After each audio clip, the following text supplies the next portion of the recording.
Amarillo y Morado, un programa de la ARMH Argentina con la conducción de Nadia Mallorquín y Gladys Avellaneda.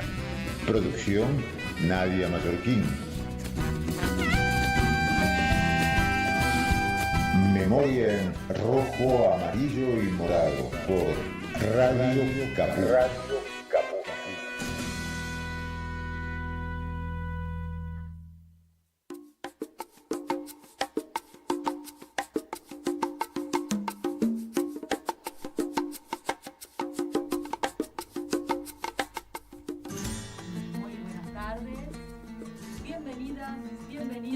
Bienvenidos a una nueva emisión de la tercera temporada de Memoria en Rojo, Amarillo y Morado.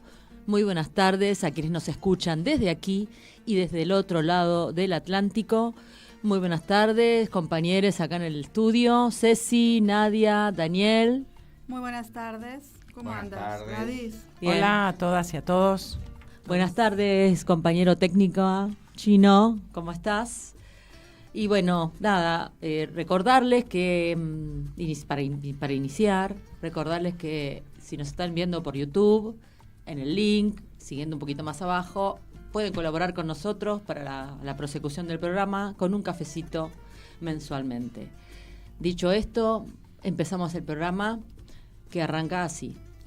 En tiempos oscuros, tengamos el talento suficiente para arriesgarnos a volar en la noche, como los murciélagos.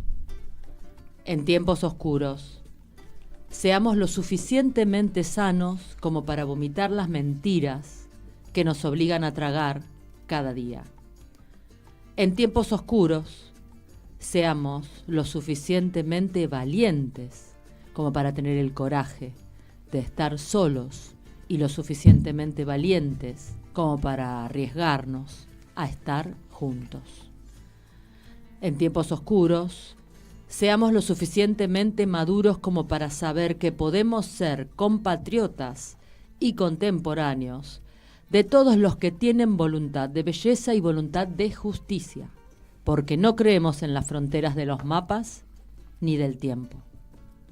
En tiempos oscuros, seamos lo suficientemente tercos para seguir creyendo contra toda evidencia que la condición humana vale la pena.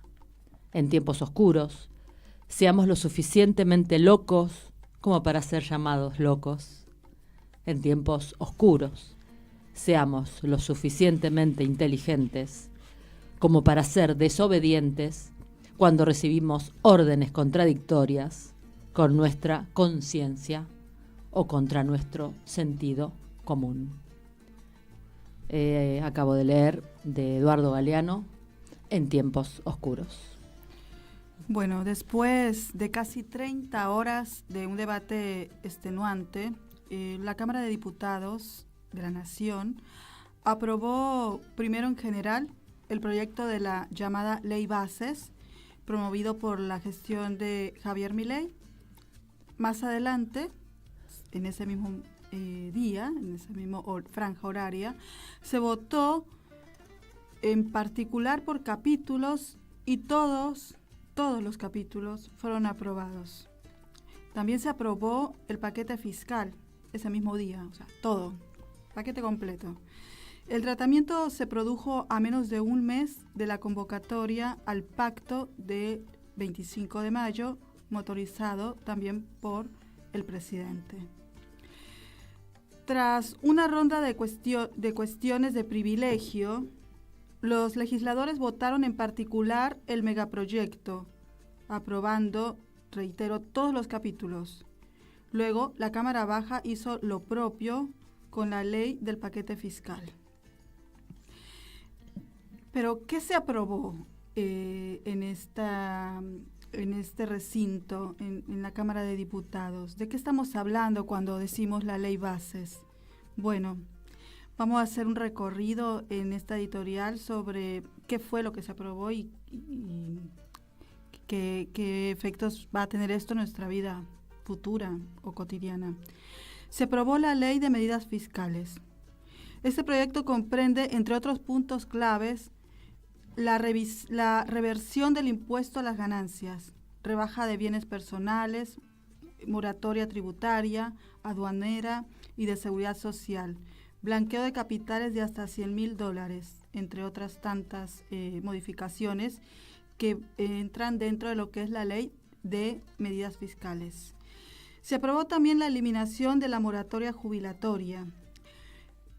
Para quienes no lo recuerdan, la última moratoria previsional puesta en marcha por el gobierno de Alberto Fernández permitía que personas que no habían llegado a los 30 años de aportes jubilatorios durante su ejercicio laboral pudieran igualmente acceder a una jubilación mínima a través de un programa en el que se les iba descontando en cuotas, de las cuotas de los saberes, lo correspondiente por los años adeudados. El gobierno de Milei consideró que no es justo para las personas que aportaron durante 30 años o más años financiar a aquellas personas que por distintas circunstancias no llegaron a hacerlo. Esta es una medida terrible, terrible. También tenemos que se aprobó el régimen del incentivo a las grandes inversiones, el RIGI le dicen, que en síntesis, bueno, vamos a catalogarlo como la entrega, ¿no? El saqueo, para decirlo en concreto.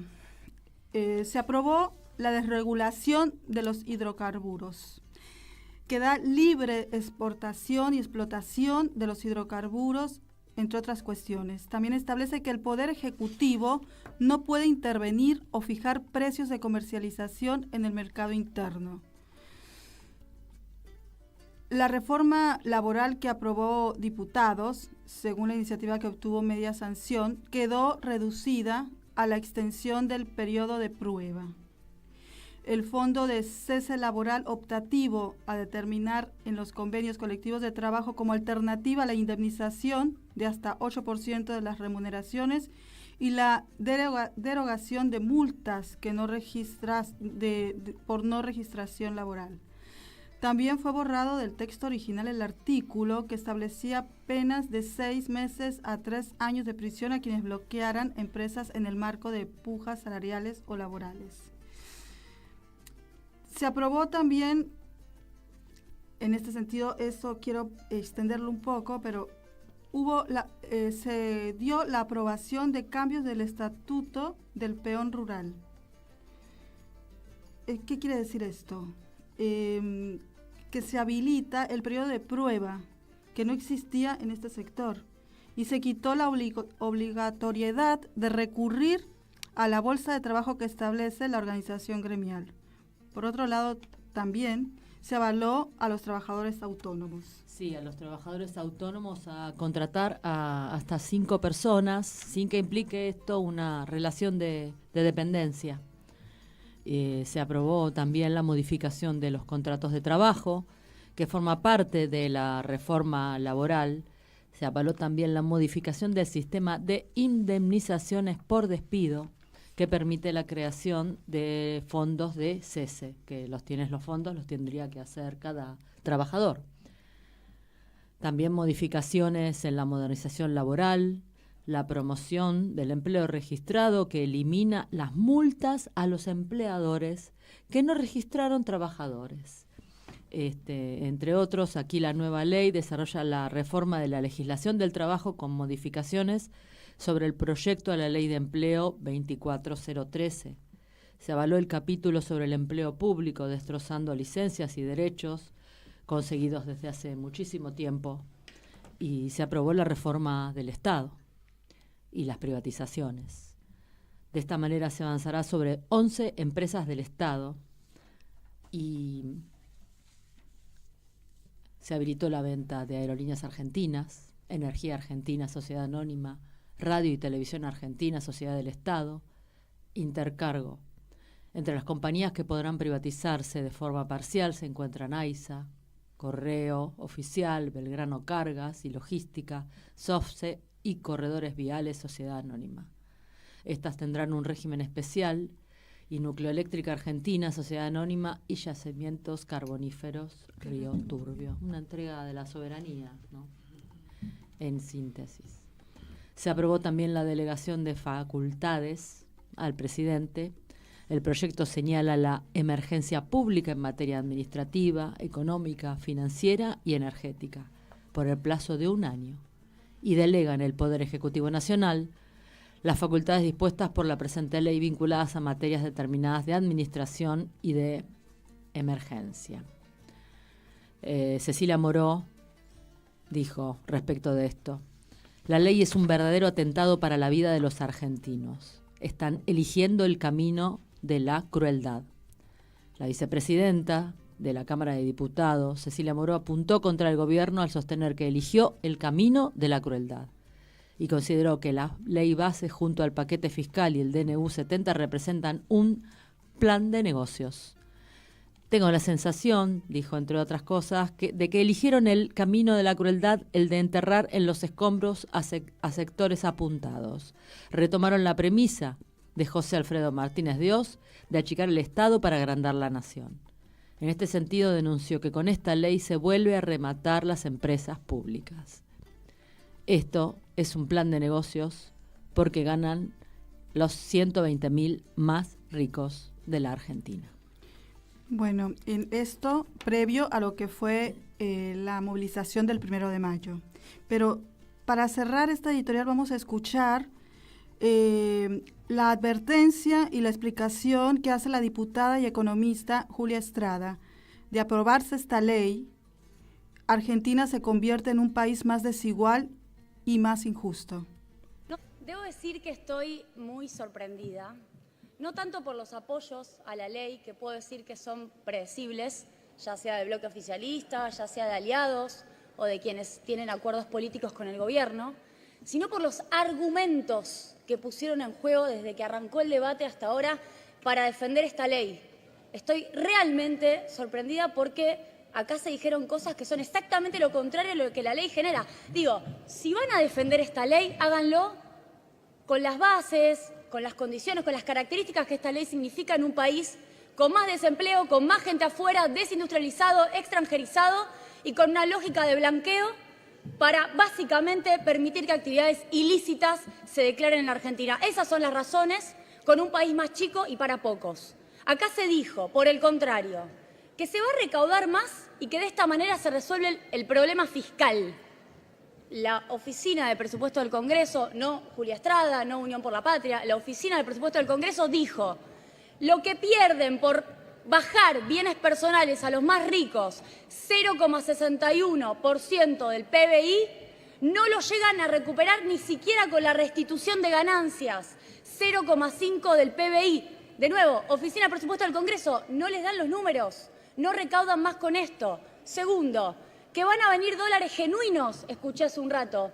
Miren, si es por el régimen de incentivo a las grandes inversiones, les cuento, vayan a ver los artículos porque no exigen que se declaren los dólares, es decir, no exigen que se liquiden las exportaciones en el mercado único y libre de cambios porque le dan por 30 años la posibilidad de no liquidar. Entonces, ¿de qué dólares hablan? Se arman plataformas de exportación en donde se generan dólares pero no vienen a la Argentina. Y si fuera por el blanqueo, dudoso que sean dólares genuinos y tenemos mucha preocupación al respecto. En tercer lugar, que el país se industrializa, dijeron. Incluso hubo un diputado que afirmó que habían evitado un industricidio por evitar precisamente la imposición de los derechos de importación a la industria. Bueno, fantástico. Continúen evitando el industricidio entonces. Los invito a votar en contra de la ley y del capítulo especial del régimen de grandes inversiones porque rompe la industria metalmecánica y ahora voy a explicar por qué.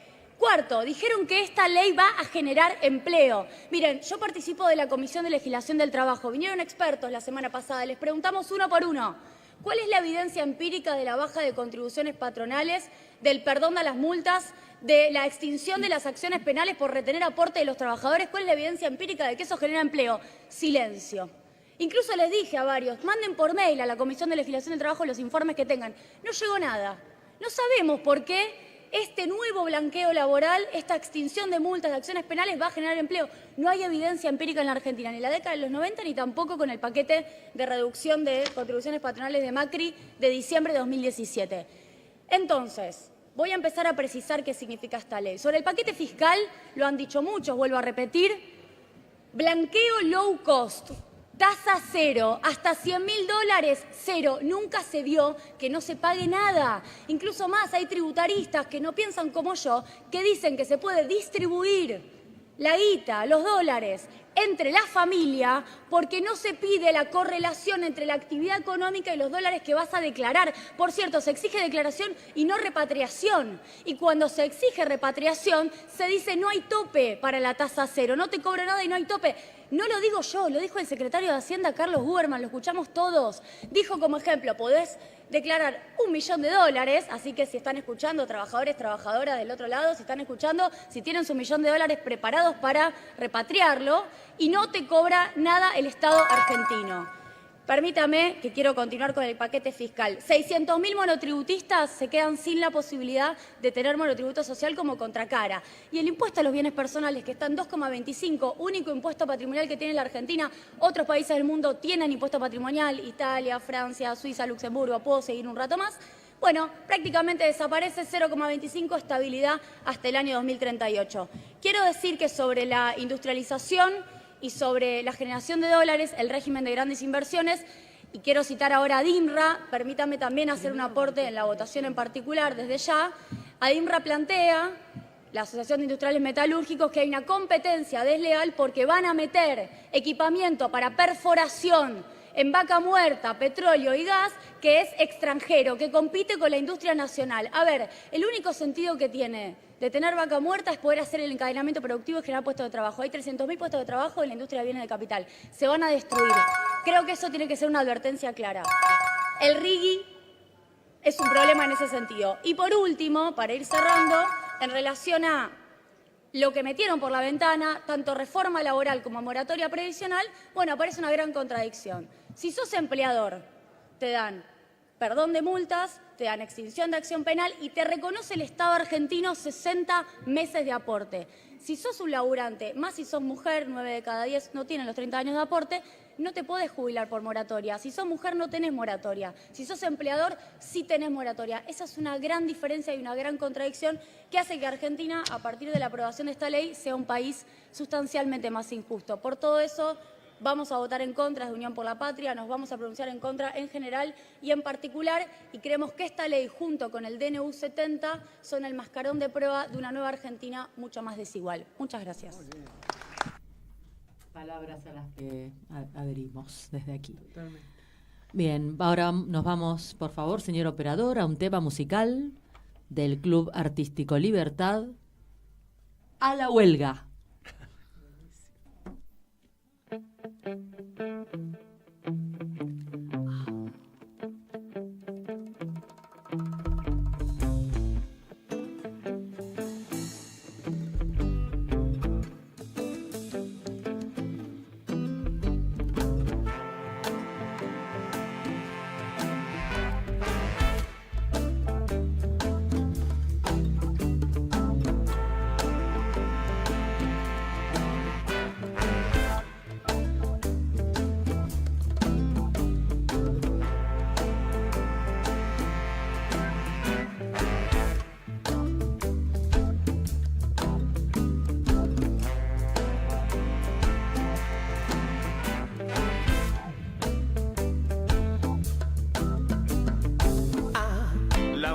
Compañero, no vayas a trabajar, deja quieta la herramienta, que es la hora de luchar.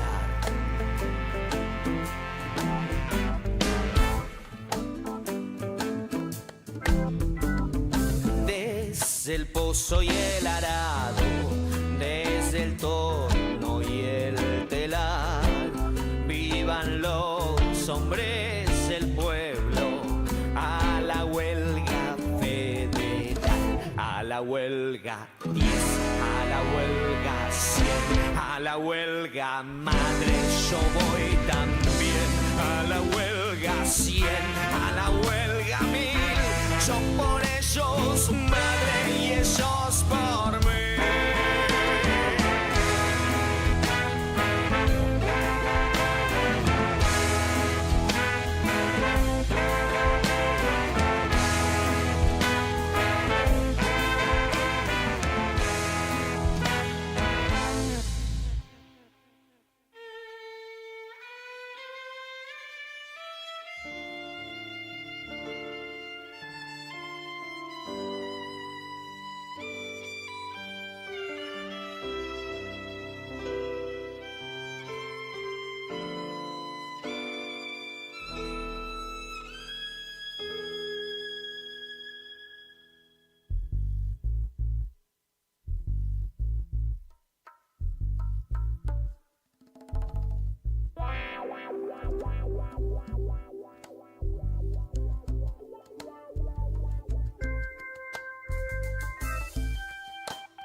Todos los pueblos del mundo la mano se van a dar para devolver a España su perdida libertad.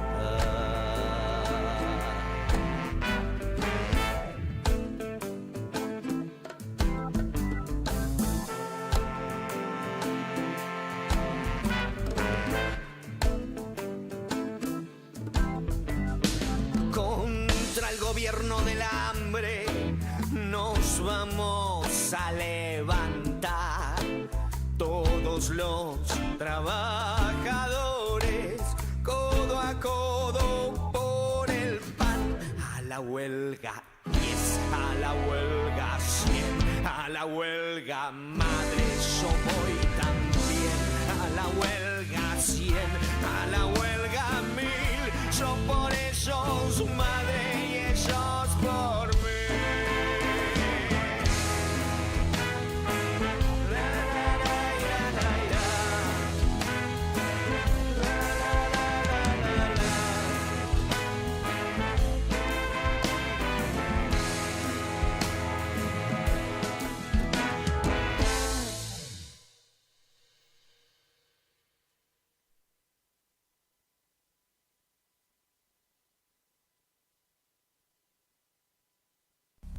En Caput, Rafael Correa, pasan cosas. El gran desafío para la liberación de nuestra América es tener una prensa democrática. Y en toda América Latina la prensa pertenece a la burguesía. Detrás de los medios de comunicación está el gran capital. Rafael Correa. Estos te hablan en nombre de la libertad, de una doble moral impresionante. Radio Caput. Pero no solo buscan eso, la prensa es un poder. Esas cosas. No informan, manipulan. La educación es una cuestión política. La columna de Cecilia Samanes en Memoria en rojo, amarillo y morado. Muy bien, y ahora en la columna de nuestra compañera Cecilia Samanes, socióloga, investigadora, lo pedagógico es político, hoy va a ser la Feria del Libro en la Segunda República. Te escuchamos, Ceci. Hola, ¿cómo están? Bueno, se nos ocurrió que en este 2024, cuando en Argentina se está desarrollando la 48 Feria Internacional del Libro, y este año se va a hacer la 83 Feria del Libro en Madrid, nos parecía que charlar sobre las ferias del libro en la Segunda República y su significancia debía tener su espacio. Aún a riesgo de ser aburrida, voy a poner en contexto la Feria del Libro. Su tía abuela era la Fiesta del Libro, creada por un Real Decreto en febrero de 1926, que establecía que en octubre de cada año se realizara una jornada en las librerías para fomentar la difusión del libro. Para 1931 se transformó en la Semana del Libro y se hacía en el mes de abril. Quiero señalar algunas características porque justamente vamos a poner en relación con lo que fueron después las ferias del libro. En estas fiestas las librerías tenían un carácter restrictivo, pues estaba reservado la lectura, digamos, a determinados ámbitos profesionales, universitarios, intelectuales y a las clases ilustradas. En esta semana de la fiesta del libro era organizada por las cámaras del libro, es decir, por los empresarios de las librerías, los dueños de las librerías, y se vendían libros con algún descuento en esa semana, pero eran títulos antiguos. Ya verán por qué destaco este dato. Y se realizaban dentro de las librerías, dentro de los locales, con algún escaparate en la puerta para mostrar los libros que estaban disponibles. Este perfil elitista de quienes iban a las librerías, ¿no es cierto?, y la ubicación en el centro de las ciudades, alejaban del acceso a la lectura a las mayorías populares. Para 1933 se realizó la primera feria del libro, que bien podría haberse llamado Del editor al lector. Rafael Jiménez Siles era un editor y docente y fue su impulsor. El proyecto presentó un proyecto en marzo de 1933 para hacer varios días en la calle y salir al encuentro de los lectores, aprovechando la fiesta del libro, pero con una impronta donde las editoriales, es decir, los empresarios de las editoriales, sacaban en escaparates toda la feria del libro a lo largo de más o menos 600 metros, en la calle, en el Paseo de los Recoletos, que era como muy concheto. El ayuntamiento autorizó la instalación de estos puestos y se galardonaba toda esa calle, le daba bastante publicidad a esta feria. Allí, a diferencia de la fiesta, la feria del libro sale a la calle, sale de las librerías y sale de los ámbitos elitistas de alguna manera. Ahora, podemos pensar la implementación de la Feria del Libro de Madrid que desde las razones políticas públicas y privadas por las que surge y también los objetivos que conlleva. Por un lado, la Segunda República amplió y profundizó la labor de las misiones pedagógicas y de la Junta de Intercambio. El régimen amplió las libertades y el sistema democrático promovió la lectura con la publicación de todo tipo de obras. El establecimiento de bibliotecas públicas, abiertas para todos los ciudadanos. Este proyecto educativo y cultural de la Segunda República formó parte del programa mucho más amplio, modernizador, que incluía la reforma agraria y la política sociolaboral, es decir, modificar las estructuras socioeconómicas del país. Estos valores culturales se identificaron con la nueva democracia, que intentó republicanizar a la sociedad, porque estamos en el periodo de Segunda República, y le da una amplia difusión al libro y a la lectura. La extensión de la educación, es decir, la creación de escuelas, la creación de nuevas bibliotecas a lo largo y ancho de toda España, democratizaron la cultura y se consideraba un deber del régimen y un derecho de los ciudadanos. Esto promovió la irrupción de las masas en la vida política, ¿no? Y social del país. Con lo cual, que a su vez, digamos, era un doble juego, demandaba mayor culturización. La creación, como decía, la creación de escuelas, bibliotecas, significó nuevas demandas. Por otro lado, esta política estatal impactó en la venta de libros. Para la agrupación de editores, es decir, la Cámara Empresaria de los dueños de editoriales, había un doble objetivo: popularizar y divulgar el libro y acompañar las políticas republicanas, respondiendo a esta demanda de los nuevos colectivos sociales que se sumaban al interés por la lectura. La feria entonces se transformó en un espacio de sociabilización, donde convivían distintos colectivos, ya que acudían gente de toda condición social y profesional. el paisaje urbano se modificaba por los stands y se publicitaba bastante, tuvo apoyo en las diferentes ediciones de las ferias, tuvo bastante apoyo de los presidentes, de distintas instituciones estatales, ¿no?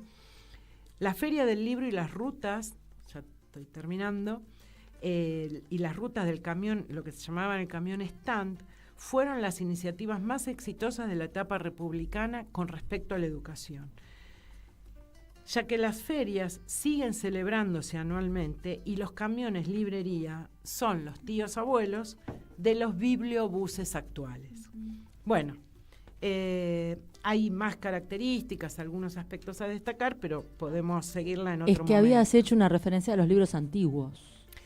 Claro, porque la fiesta del libro, a lo que se resumía, era a intentar vender más a sus clientes habituales, que eran los académicos profesionales, ¿no es cierto?, a esta élite culta y lectora, y hacía descuentos sobre títulos que no eran novedades editoriales, ¿no? Entonces, como, bueno, se los querían sacar de los escaparates, ahí hacían ofertas. Que no juntaran más polvo. Claro. Digamos que un poco la tradición de lo que es la Feria del Libro, ¿no?, remontándonos a este origen también, siempre fue eso, o sea, que fuera accesible, claro, que fuera económico, porque es el momento en el que hay más ofertas, digamos. Totalmente. Bueno, de hecho, hacían eso.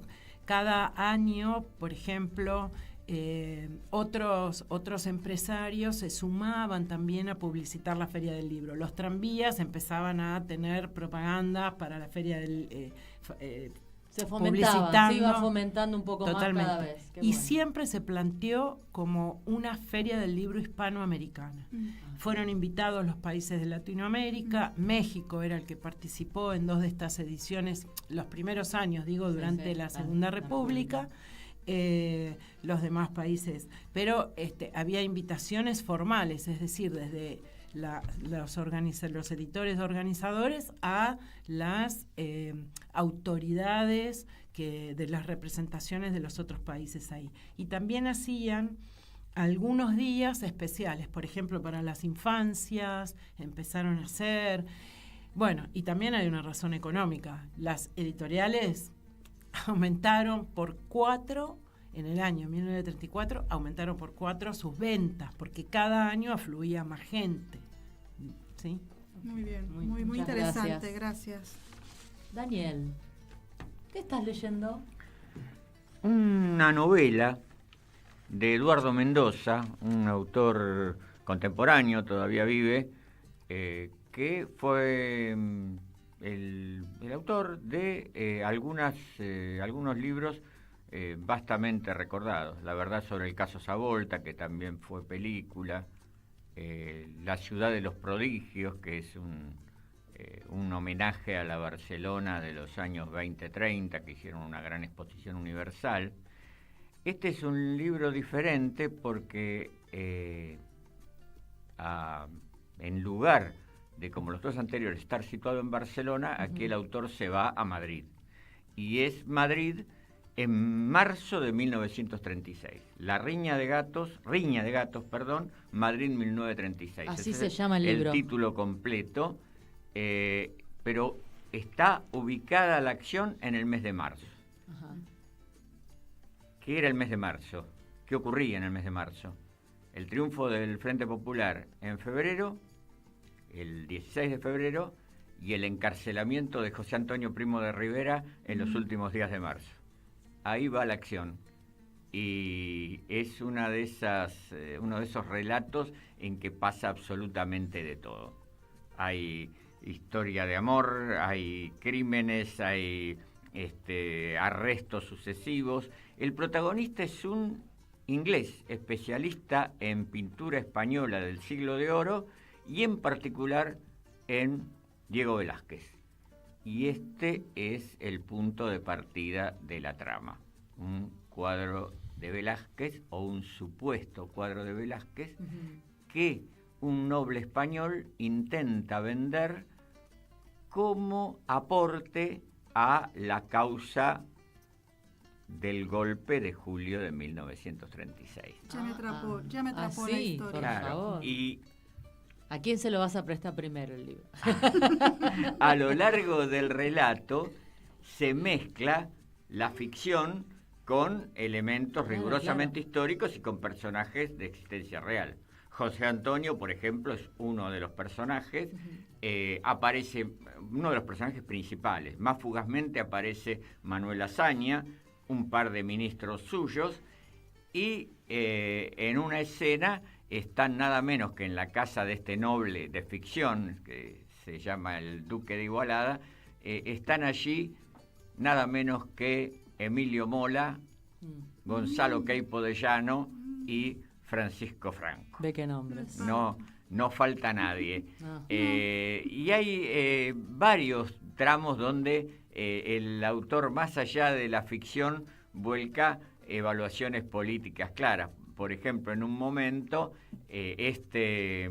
especialista en historia del arte británico es llevado a la embajada y ahí tratan de convencerlo de que abandone ciertos empeños de esclarecimiento de algunos hechos, y queda muy claro que estos hombres de la embajada británica y otro venido especialmente del servicio de inteligencia británico están muy convencidos de que el peligro que amenaza a Gran Bretaña es el comunismo y jamás Hitler, al que se podía rescatar en algunos aspectos.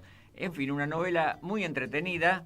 Se lee en 2 sentadas, no digo en una porque son más de 400 páginas, es más difícil llegar de un solo golpe, pero en 2 sentadas se puede leer porque realmente es atrapante. Yo le haría una sola objeción para terminar, el título, porque no fue ninguna riña de gatos aquella de 1936. Entiendo que el autor tiene su toque humorístico, claro. Y además no podemos juzgar qué quiso decir con este término, pero porque así riña es como minimizar, ¿no? y gatos, ni que hablar. Claro. Entonces, a primera vista apareciera este título desmereciendo el carácter de los sucesos. Claro. Pero bueno, un libro no se lee por el título, sino por su contenido, y realmente es una novela recomendable. La editó Planeta y fue premio Planeta la novela en el año 2010. Mira. Se puede conseguir en cierto, ¿cómo se podría decir? Cierto mecanismo de intercambio a cargo de un empresario argentino que vive en el Uruguay. Allí hay algunos, con todo el reparo que tengan sobre ello, pero hay algunos ejemplares a precios más o menos hospitalarios. Hospitalarios. Bueno, ya me puse un poco deprimida. Bueno, pero bueno. Gracias, y no Dani. probá de encontrarlo en otro lado, Bueno. que parece que va a ser difícil. Muchas gracias, Dani. Bueno, y ahora vamos a pasar a escuchar a la artística de Adriana Fernández, que nos va, en su columna, donde nos va a hablar sobre la postura de la ARMH en relación a la proposición de la ley de concordia. Calla, no remuevas la herida, llora siempre en silencio, no levantes rencor. Que no se borren de la historia. Historias recuperadas de republicanos y republicanas. Adriana Fernández en Memoria en rojo, amarillo y morado. Rojo, amarillo y morado. Buenas tardes a todos y todas. ARMH Argentina quiere dejar en claro su posicionamiento ante el texto de la proposición de ley de concordia presentado por el PP y Vox. Esta proposición es claramente el blanqueamiento de la dictadura franquista y del golpe de Estado de 1936, ya que pone en un mismo plano a víctimas y victimarios. En España lo que verdaderamente ocurrió fue un golpe de Estado seguido de una cruel dictadura franquista que ejecutó un plan sistemático de exterminio hacia quienes estaban en contra del régimen. Esta ley de concordia, o reconciliación, equipara a quienes apoyaron el golpe de Estado con quienes defendieron un gobierno legítimamente elegido por el pueblo. También equipara el periodo de la Segunda República con la dictadura franquista. El artículo 4, en su inciso 4, dice: los proyectos habrán de respetar durante todo su desarrollo, en todo caso, la legislación especial de protección de datos y el derecho a la intimidad, no pudiendo ser objeto de difusión pública imágenes, documentos o cualquier otro material que pueda revelar la identidad de las personas involucradas en el proceso de recuperación, incluyendo a las víctimas, sus familiares y cualquier persona que participe en el mismo. Queda claro que esta ley pretende censurar las exhumaciones y ocultar los delitos de los victimarios, ya que siempre gozaron de una impunidad que se consolidó en la transición, dejando a las víctimas en un total desamparo frente a una justicia que nunca las escuchó. También es una forma de oficializar el negacionismo, contando la historia a favor de los vencedores y poniendo en un mismo plano dictadura y democracia, atentando así contra los derechos humanos, ya que vuelve a interponer el silencio ante delitos que no son comunes, son delitos de lesa humanidad. La dictadura franquista no solo provocó un alzamiento contra las instituciones elegidas democráticamente, sino que planificó el exterminio de aquellas personas y grupos políticos, sociales y culturales que se oponían al régimen, aplicando sistemáticamente la práctica de la tortura, la desaparición forzada y el asesinato. Legalizó el secuestro, la apropiación y sustitución de menores de edad.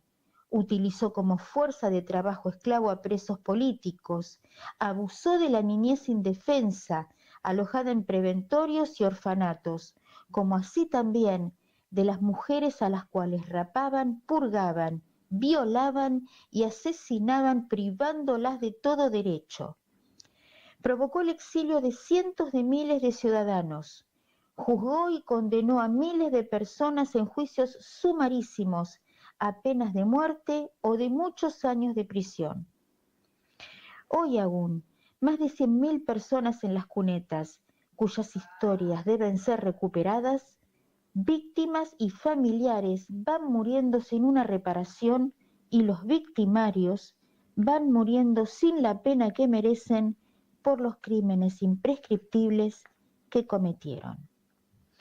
Desde RMH Argentina repudiamos esta proposición de ley que impulsa a frenar el derecho a saber qué pasó con nuestros familiares, volviendo a imponer un sistema que pretende transformar el olvido. Solo el derecho a la verdad y a la justicia permite construir una memoria histórica colectiva para la propia identidad y la de las futuras generaciones. El ayer y hoy de la España sufriente. Historias, memorias y cultura en ambos lados del Atlántico. Daniel Campione en Memoria en rojo, amarillo y morado. Memoria en rojo, amarillo y morado.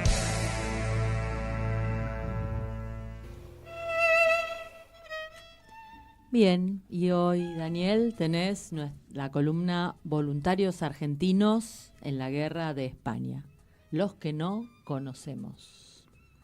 Claro, los que no conocemos porque los nombres difundidos, recordados, son unos pocos. Uh-huh. Tenemos, además, entre aproximadamente 1 millar de argentinos, argentinas o residentes en la Argentina durante un tiempo, pese a que eran españoles, cerca de 1 millar, decía, que estuvieron en el conflicto español. Y se recuerda a un puñado. Vamos a hablar de algunos que no eran figuras destacadas antes de comenzar el conflicto, ni se convirtieron en personajes de primera línea después. Entre los cuales, sin embargo, hay experiencias muy interesantes e incluso, ¿cómo podríamos decir?, actuaciones destacadas encuadradas en el conflicto español. Vamos a empezar por 3 hermanos, Santiago, Juan y Silvestre Arauzet. Los tres eran argentinos, los tres vivían en España al momento del golpe de los militares de julio de 1936. Ellos vivían en el País Vasco, en la localidad de Rentería, cercana a San Sebastián.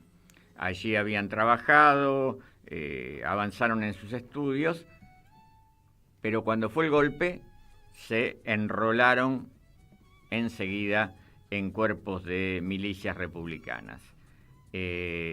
Santiago se integró en el 6º batallón del UGT, que se llamaba Pablo Iglesias, el nombre del fundador y líder del Partido Socialista Obrero Español, y luego pasó a lo largo del conflicto por otras formaciones del ejército republicano.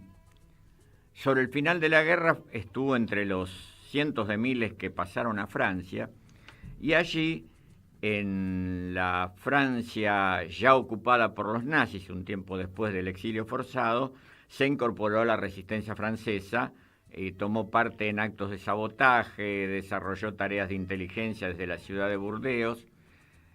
¿Y qué hizo al poco tiempo? ¿Qué nos podemos imaginar? Volver a entrar en España para participar en la lucha contra el franquismo, en la acción clandestina, la única posible. Claro. Y esto se da en muchos casos, ¿no? Esa sana pertinacia de vivir la derrota en el conflicto español, pasar a Francia invadida por los nazis, resistirse a los nazis y después volver a España.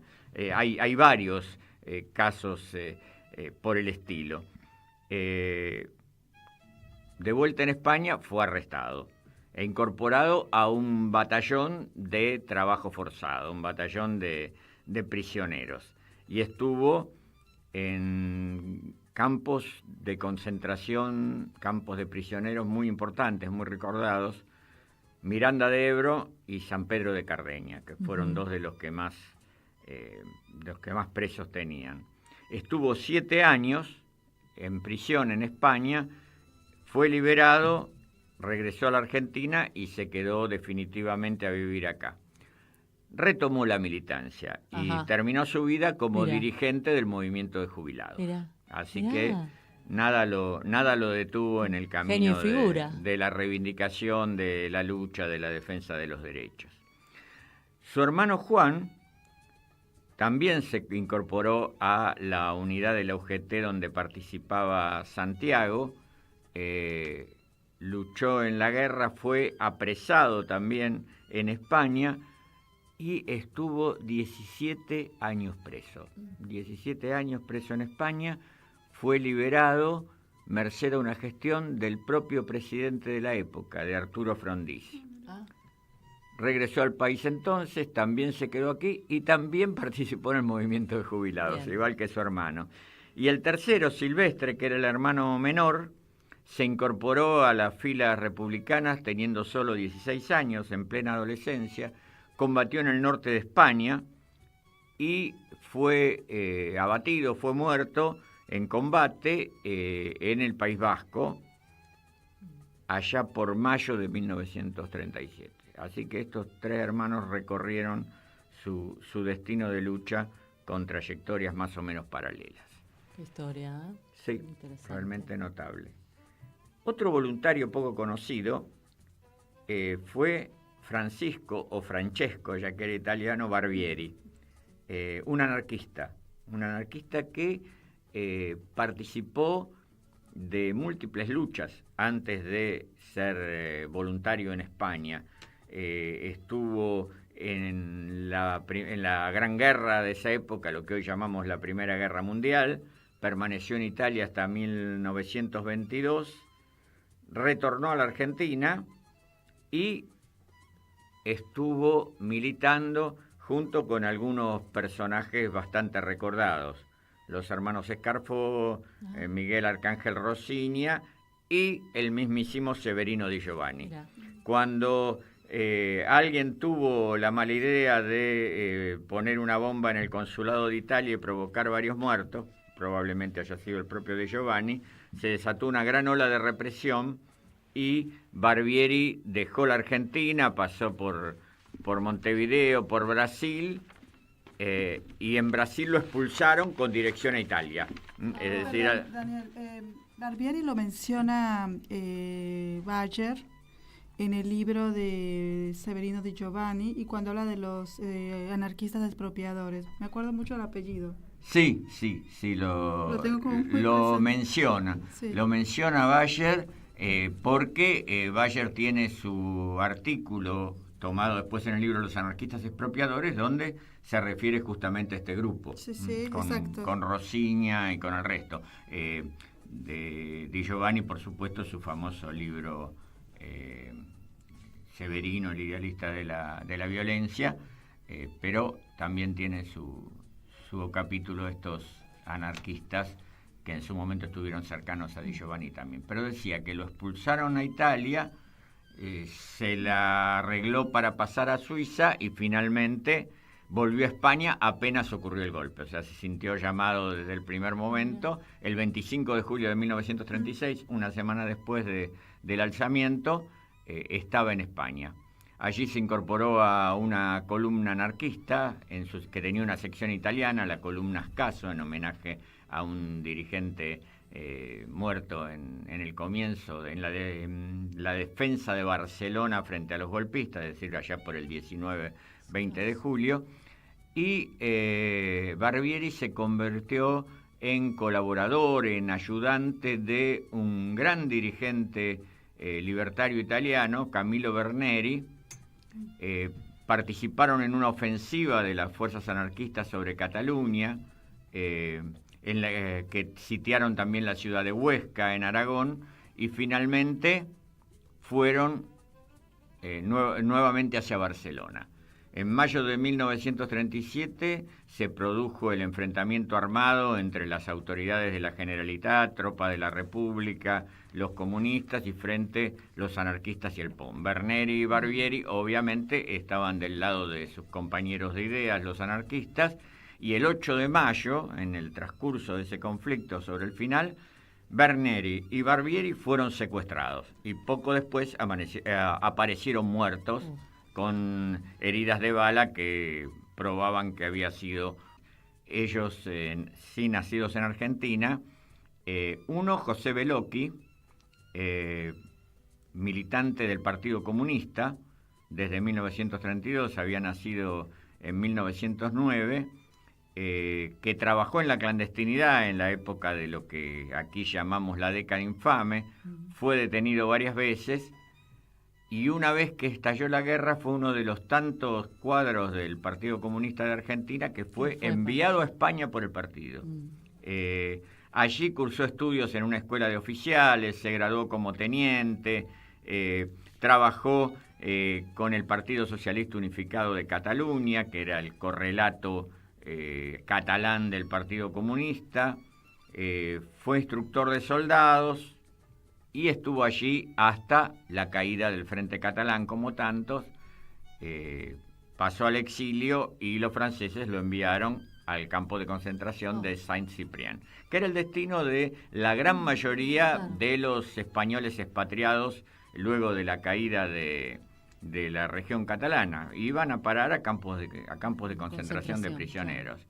De allí logró sacarlo el partido francés a instancias del PC argentino, y antes de terminar el año, en 1939, tuvo la fortuna de estar poco tiempo en el campo, regresó a la Argentina y allí fue recibido con gran admiración y respeto porque se lo consideraba un héroe de guerra, había tenido una actuación destacada, pero vivió poco tiempo más. Al parecer su salud se había deteriorado por cárcel que había sufrido acá, la guerra allá, el campo, y en 1945 murió, tenía apenas 36 años. Muy joven. Si queda un segundito, bueno, dejamos entonces para la vez que viene otros militantes que tuvieron su paso por la guerra. Sí, y podemos acercarnos gracias a el diccionario de voluntarios que armó Jerónimo Vorágina, que realmente es una fuente muy apreciable de todas estos militantes, mujeres y varones que estuvieron en la guerra. Bien, muchas Muchas gracias, Dani. Daniel. Cuando el poder totalitario domina, oculta la verdadera historia. Pero los pueblos se rebelan, luchan y a través de la memoria colectiva reclaman justicia. A 109 años seguimos exigiendo que el Estado turco reconozca y sea juzgado por el genocidio que entre 1915 y 1923 cometió contra el pueblo armenio. Una efeméride. Una efeméride del día de hoy, en el año 97 fallecía Paulo Freire y él nos decía: debido a que la educación es asunto de política, jamás es neutral. Es preciso que admitamos que somos políticos quienes hacemos docencia. Él fue un pedagogo brasilero que allá por los 60 replanteó el lugar del docente y sobre todo de los estudiantes, dándole un lugar de sujeto de su propio aprendizaje y reconociendo todo lo que los estudiantes traían consigo. Estamos yéndonos. Sí, esto fue Memoria en Rojo, Amarillo y Morado. Participamos en la conducción Gladys Mabel Avellaneda, Nadia Mallorquín, columnista Cecilia Samanes, Adriana Fernández, Daniel Campione, columnistas del otro lado del Atlántico, Juan Miguel Vaquero, Soledad Luque Delgado, Susana Falcón y Jorge Fonseca.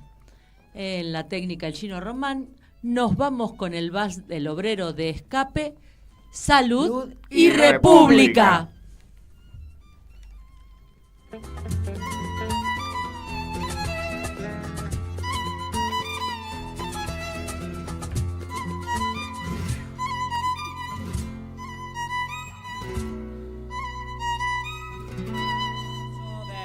Orgulloso de estar entre el proletariado. Es difícil llegar a fin de mes y tener que sudar y sudar para ganar nuestro pan. Este es mi sitio, esta es mi gente, somos obreros, la clase preferente.